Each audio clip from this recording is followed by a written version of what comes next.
একজন রাষ্ট্রনায়ক যার সাথে সেলফি তোলার জন্য লাইনে দাঁড়াতে হয়েছিল স্বয়ং ফুটবল তারকা লিওনেল মেসিকেও। আর কয়েকজন ছিলেন যাকে না ডাকতেও দেশের মান সম্মানের মাথা খেয়ে সেলফি তুলতেন বিভিন্ন দেশের প্রভাবশালী রাষ্ট্রপ্রধানদের সাথে। শুধু তাই নয়, সেই সব ছবি নিয়ে আবার গর্ব করতেন এবং গুজবও ছড়াতেন সোশ্যাল মিডিয়া জুড়ে। কথার ধারাতেই আপনাদের বুঝতে না পারার কোনো কারণ নেই। প্রথমজন নোবেল বিজয়ী অর্থনীতিবিদ, বর্তমান বাংলাদেশের প্রধান উপদেষ্টা ডক্টর মোহাম্মদ ইউনূস, আর দ্বিতীয়জন সাবেক ফ্যাসিস্ট প্রধানমন্ত্রী শেখ হাসিনা।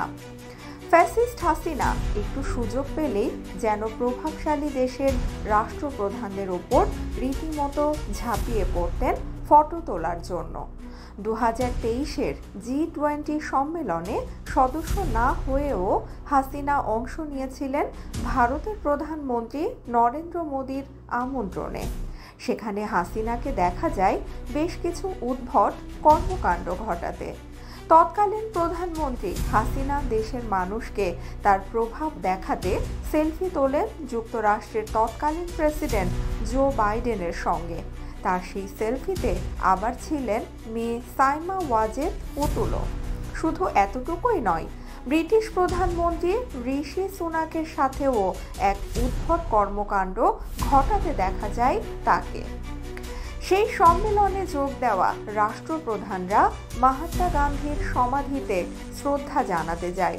এ সময় সবুজ গালিচার পেছনের সারিতে ছিলেন হাসিনা, কিন্তু হাসিনা তো পিছনে পড়ে থাকার পাত্র নন। ঠিকই চেষ্টা করলেন অভদ্রের মতো লাইন ব্রেক করে সামনে চলে আসার, কিন্তু তার সেই আশায় গুড়ে বালি চেষ্টা করেও সামনে আসতে পারলেন না, উল্টো পরিণত হলেন হাসির পাত্রে।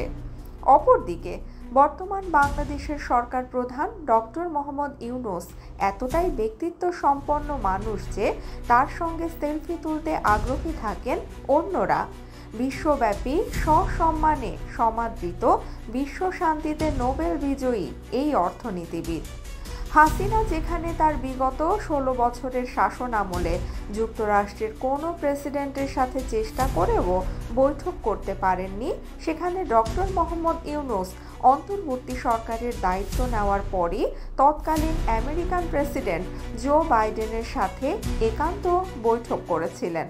হাসিনাকে যে চীন সম্মান জানায়নি, সেভাবে সেখানে ডক্টর ইউনূসকে সম্প্রতি চীন সফরে লাল গালিচার সংবর্ধনা দিয়েছে ওরা।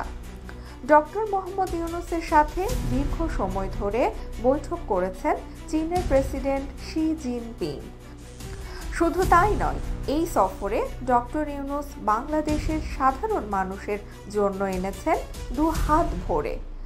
যাদের সাথে হাসিনা বৈঠক করার সুযোগ না পেয়ে শুধুমাত্র সেলফি তুলেই সন্তুষ্ট থাকতেন আর দেশ জুড়ে প্রোপাগান্ডা ছড়াতেন, তাদের কাছে প্রধান উপদেষ্টা ডক্টর মোহাম্মদ ইউনূস সম্মানিত। এমনকি ভারতের প্রধানমন্ত্রী নরেন্দ্র মোদীকেও বিমস্টেক সম্মেলনের সময় করা বৈঠকে দাঁড়িয়ে সম্মান জানাতে দেখা যায় এই নোবেল বিজয়ী অর্থনীতিবিদকে।